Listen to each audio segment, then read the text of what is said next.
Yeah, exactly. You know, things like ish you can't say Yeah. in English, or like sour. It's just like, oh my god, Yeah, okay, I don't even but know. like, Those it's not expressions, really, yeah. those expressions. Yeah. But like with the phonetic alphabet, once it was introduced, it actually completely eliminated that. So like now no one has like.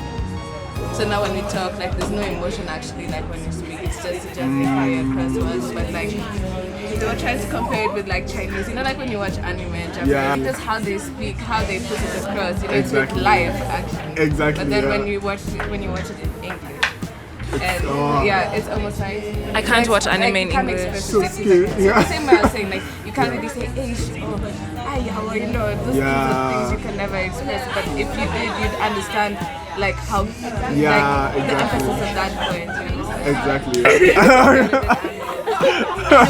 But I feel like it was the Egyptians that introduced languages. No, they did. I mean, theirs is the traditional Greek mythology. The Greeks just introduced modern way of communicating, which is what we use now. But before that, they had one, which was the symbolism, like.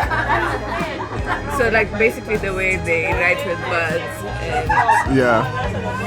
Hieroglyphs. Hieroglyphs, yeah. all that, yeah. So Yeah. they definitely had that before. That was much more complicated before. Okay, so for people to colonize each other easily, that was the quickest way. Because you learn a language and then the quickest way you can relate it to other things. Like, Yeah. Yeah. how can I explain this?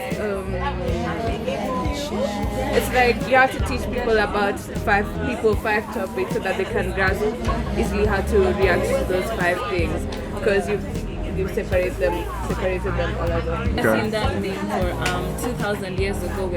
2,000 years later, we're back to the same language, and it's just they were showing Egyptian like. Oh yeah, and then emojis afterwards. Yeah.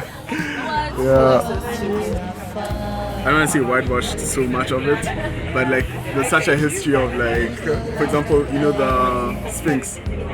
Like so one of the things they did when colonizing was, okay, the Egypt has been colonized so many times, it's actually insane, but like the Sphinx is actually like it represents like a black woman for sure, but they cut off the nose, and then they also cut off the noses of several other Hidden Colors, right? Have you hidden watched colors. it? I haven't watched it, but they like cut off the noses of like other pharaohs as well, or like, you know, like in order to, and like even some pharaohs' tombs had Afro combs and Afro pics, and they're like They bleached they were removing the tint of the paintings of the guys. Yeah, and even with the hieroglyphs, like hieroglyphs had so like in ancient Egypt they actually had enough variety of colors that when they started exploring, they could like show every single race like with like different color tones.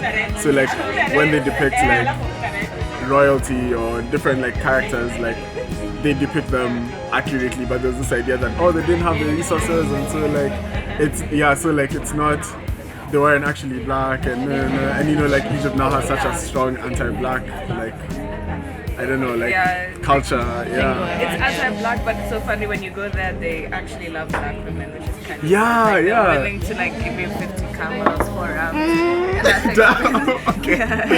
My mom was just like, can you guys just go so that I can leave?